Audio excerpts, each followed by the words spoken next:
আপনি কি জানেন সূর্য সম্পর্কে কোরআনে এমন সব বিস্ময়কর তথ্য আছে যা 1400 বছর পরে বিজ্ঞান প্রমাণ করেছে? সূর্য হলো জ্বলন্ত গ্যাস, যার 90% হাইড্রোজেন এবং 8% হিলিয়াম। হাইড্রোজেনের সংকেত হলো এইচ, আরবিতে যাকে বলা হয় হা। কোরআনের সূরা শামস অর্থাৎ সূর্য নামক এই সূরায় প্রতিটি আয়াতের শেষে হা ব্যবহার করা হয়েছে। হয়তোবা এই বিস্ময়কর হা হাইড্রোজেনকে নির্দেশ করছে। আরও বিস্ময়কর, সূর্য মহাবিশ্ব সৃষ্টির প্রায় 91 বিলিয়ন বছর পরে গঠিত হয়েছে। শুধু তাই নয়, পৃথিবী থেকে সূর্যের দূরত্ব 91 মিলিয়ন মাইল। আর ঠিক তাই সূর্য নামক এই সূরা শামস হল কোরআনের 91তম সূরা।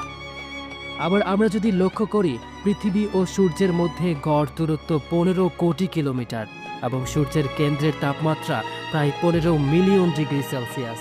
আর ঠিক তাই সূর্য সম্পর্কে কোরআনের এই সূরায় মোট আয়াত সংখ্যা 15টি। সুবহানাল্লাহ! এটি এমন একটি অলৌকিক বিষয় যা নাসার বিজ্ঞানীদেরও বিস্মিত করেছে। যদি এসব তথ্য কোরআন নাজিলের সময় অর্থাৎ আজ থেকে প্রায় 1400 বছর আগে আল্লাহ মানুষের জন্য স্পষ্টভাবে বলতেন, তবে তারা তা বুঝতে পারত না। তাই আল্লাহ তাআলা ইঙ্গিত দিয়েছেন যাতে ভবিষ্যতে মানুষ এগুলো আবিষ্কার করে। কোরআনের প্রতিটি আয়াতই লুকানো আছে গভীর জ্ঞান এবং রহস্য। কোরআনের আলোতে বিজ্ঞানের বিষয় জানতে সাবস্ক্রাইব করুন নূর।